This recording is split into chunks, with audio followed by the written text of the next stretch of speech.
Welcome to day 25 of the Etsy Hacks 30-day challenge. In today's video, I'm going to show you how you could tell if a customer is a repeated customer. So let me show you what I mean.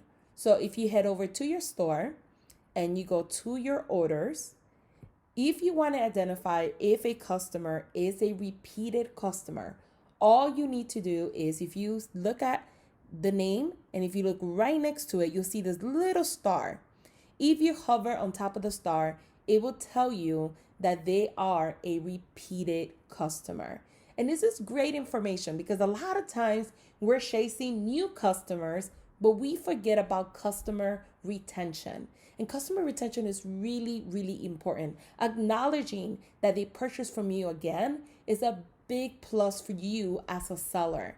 So whenever they order from you, you are allowed to message the customer for feedback, and you are allowed to tell them, hey, your shipping or the order has been sent. I just wanted to take the time out and say, thank you so much for your repeated business. I really, really appreciate it. This is something that you should start doing on a regular basis when you get repeated customers.